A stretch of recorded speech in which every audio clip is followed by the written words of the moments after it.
Salam alaikum. Bon, bah, on avance dans la compétition et plus on avance dans la compétition et plus les matchs sont de plus en plus difficiles.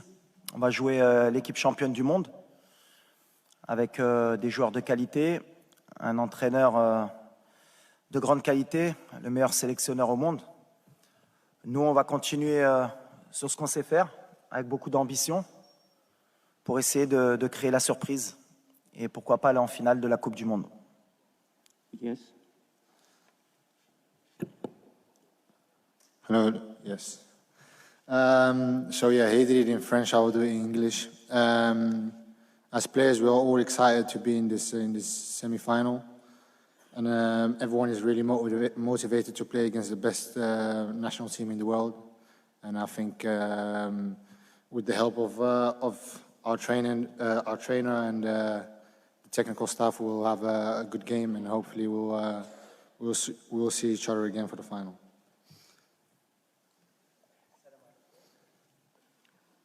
عديل الرحموني مدير موقع ماتش بريس بالمغرب.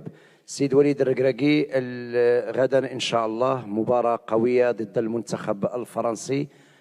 هل ممكن تعطيونا صورة على العناصر الوطنية التي جاهزة، لأن كل الشارع المغربي يتساءل على الإصابات اللي لاحقت اللاعبين، لأن هذه هي المشكل الوحيد اللي صادف وليد الركراكي.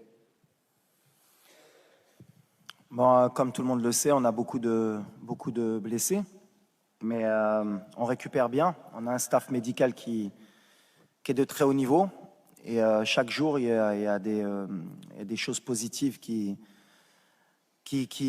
viennent avec des bonnes nouvelles. Donc voilà, on attend toujours jusqu'à la dernière minute, c'est ce que j'ai dit depuis le début de la compétition, pour prendre les décisions. Donc pour le moment, il n'y a personne qui est out, et il n'y a personne qui est in, on va dire.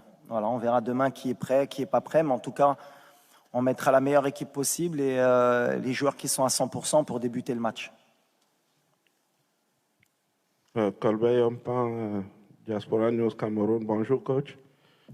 Quel est le sentiment qui vous anime en ce moment? Celui de vous dire, on a atteint les demi-finales, c'est déjà énorme, tout ce qui arrive, c'est un bonus, ou alors de se dire, on est là, on donne tout pour la finale? C'est un peu ce qu'on veut changer comme mentalité. On est venu dans cette compétition avec beaucoup d'ambition et on est venu pour changer les mentalités, notamment de notre continent. Et c'est ce que j'ai dit aux joueurs. Si on est content juste d'arriver en demi-finale et de se dire que quoi qu'il arrive, on aura réussi notre Coupe du Monde, il y en a beaucoup ici qui diront qu'on l'a réussi. Moi, je ne suis pas de cet avis. On est dans les 4 meilleures équipes du monde. On n'est pas arrivé par hasard. Et on a notre mot à dire demain pour aller en finale.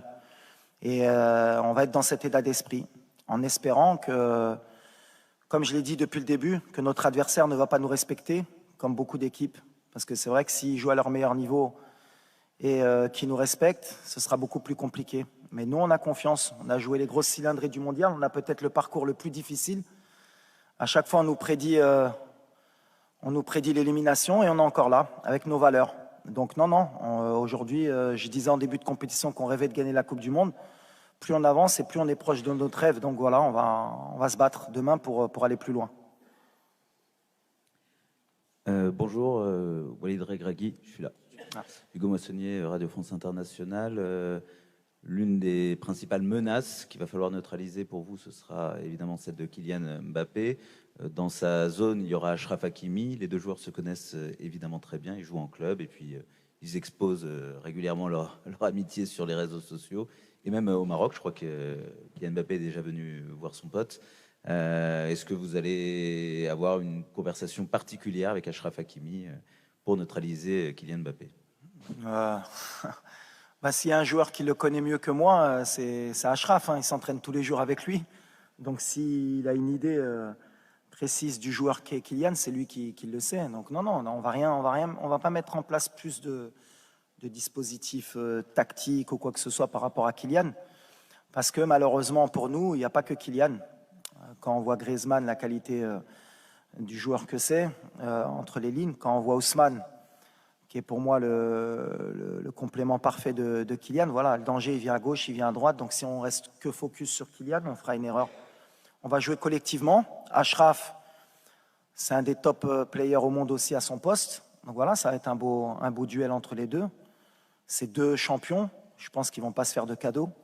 Donc voilà, c'est que nous, on ne se focalise pas que sur Kylian, on se focalise surtout sur l'équipe de France, sur les problèmes qu'on peut leur poser. Et puis après, à l'arrivée, forcément, les problèmes qu'on peut poser, il faudra annihiler un peu Kylian, mais pas que. Et Achraf, le concernant, j'ai aucune inquiétude qu'il sera à 200%, qu'il est surmotivé pour battre son copain. Good morning, Mr. Regragui. Dario Ricci, Il Sole 24 Ore Italy, please in English.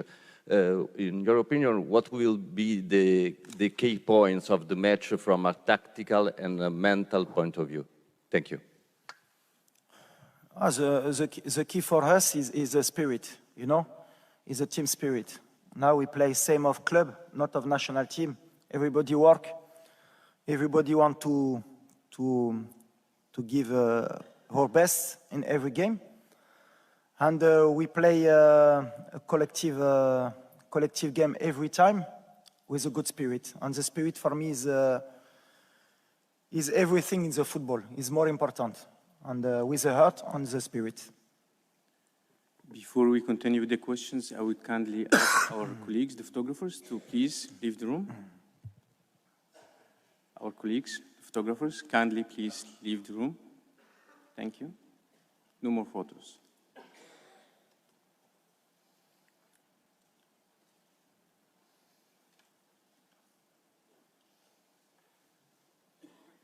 Est-ce qu'ils ont toujours faim?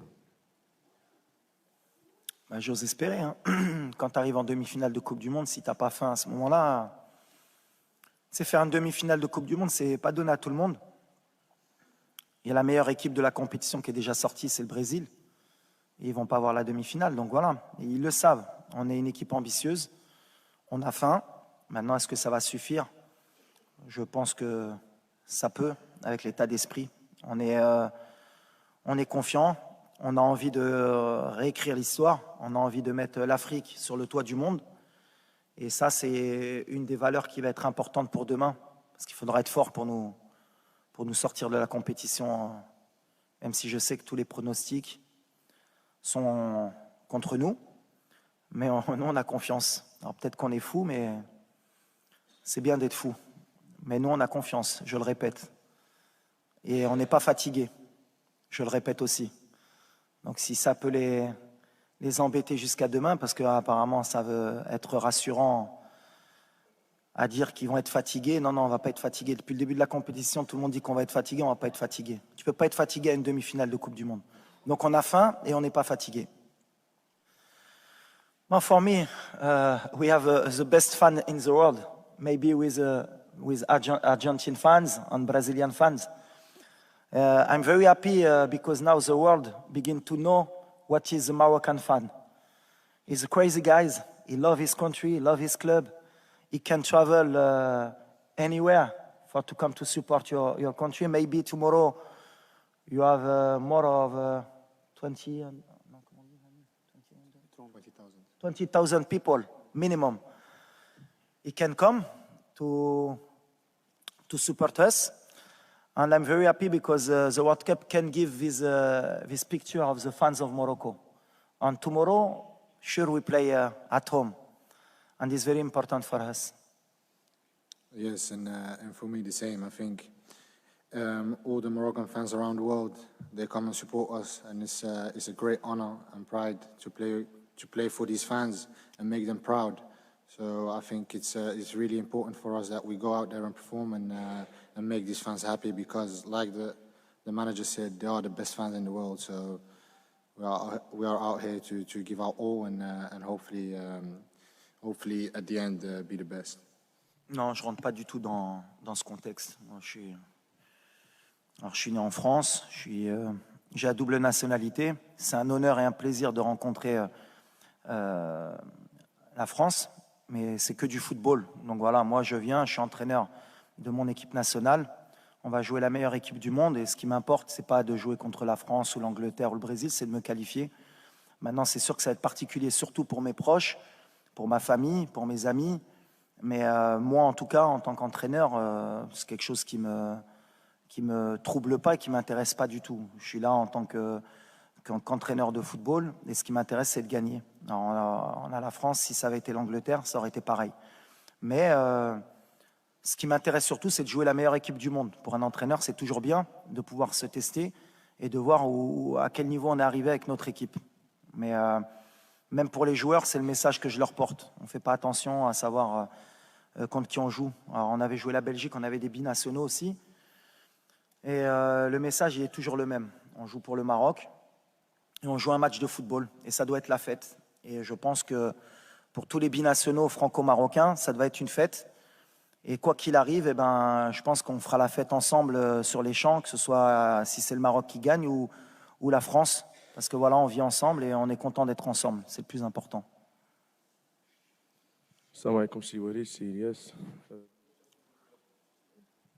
Vous allez rencontrer le dernier finaliste de la Coupe du Monde. On connaît les qualités de la France, notamment avec ses joueurs offensifs. Pensez-vous qu'il faudra exiger plus de conservation du ballon de la part de vos joueurs afin de casser le jeu français et tenter de créer plus d'occasions? Ou gardez-vous ce système de défense collective en tentant d'être dangereux sur les contre-attaques? Merci, c'est Walid. Non, on va jouer comme on sait faire. Alors après, il y a la mode, c'est ce que j'ai dit, je vais le répéter, puisque maintenant on est en demi-finale, c'est bien, il y aura peut-être plus d'écho. Cette possession de balle, mais c'est extraordinaire. Comment même vous, les journalistes sportifs, ça vous fait rêver. 60-70% de possession de balle, tu as fait 2 tirs dans le match. Les XG, ça c'est la meilleure invention pour les coachs ou pour les joueurs. Les XG. On aurait pu gagner parce qu'on a eu 4 de XG. Mais tu as un attaquant en bois qui a loupé 4 occasions et si tu as donné 4 XG pour rien. Nous, on est là pour gagner. On n'est pas la possession, si on peut l'avoir, on va la prendre. S'ils ne nous la laissent pas, eh ben on va leur laisser. Mais on va se battre avec nos moyens pour gagner. Et je pense qu'il y a un sélectionneur en face de moi qui est le meilleur au monde pour moi et il a très bien compris ça depuis longtemps. Et il gagne comme ça aussi. Donc voilà, nous, on est là pour gagner. Alors après, parler de est-ce que vous allez avoir la possession? S'ils nous la laissent, on va la prendre. Je ne pense pas qu'ils vont nous la laisser. Et s'ils ne nous la laissent pas, il faut qu'on sache comment faire, comme on a fait les matchs d'avant, pour les empêcher de tirer le plus de fois au but et qu'ils aient le moins de XG possible pour nous battre. C'est le truc. Mais on y va pour faire un coup et pour gagner. Mais la possession, je vais demander à Infantino, s'il peut donner 1 point ou 3 points à partir du moment où on peut avoir 60% de possession, ça va changer beaucoup dans les championnats. Parce qu'à part City, qui est à chaque fois à 70 de possession, mais la possession, je suis passé par là, moi, la possession. C'était mon rêve. Moi, Guardiola, à un moment donné, il m'a rendu fou, lui aussi. Ah ouais, tiki-taka, la possession. Ah ouais. C'est sûr que quand tu as De Bruyne, quand tu as Bernardo Silva, quand tu as XY, la possession, c'est bien. Gagner. Moi, ce qui m'importe aujourd'hui, c'est que l'Afrique, aujourd'hui, parce qu'il y en a beaucoup, et notamment les journalistes européens qui ont critiqué un peu notre jeu, moi, je pense que ça les embête aujourd'hui de voir une équipe africaine jouer un peu comme les équipes européennes qui ont compris. Alors, je sais que ça fait plaisir de temps en temps. Ils étaient sympas, ces Africains. Il y avait un peu de danse, ça jouait bien, ils nous ont fait plaisir. Bouffal l'a mis 2 petits ponts, c'est magnifique. Mais il rentre à la maison. Non, c'est fini. On est passé à autre chose. On a envie de gagner. On a envie de gagner pour l'Afrique, on a envie de gagner pour les pays qui sont en voie de développement, qui dans le football, pour qu'ils apprennent qu'aujourd'hui, on peut gagner avec un minimum, parce que c'est le football. Il n'y a pas qu'une manière de jouer. Et je prends exemple sur la France. Parce que c'est bien beau, mais moi, 2018, ils m'ont fait rêver la France, comment ils ont joué. Ils ont tout compris.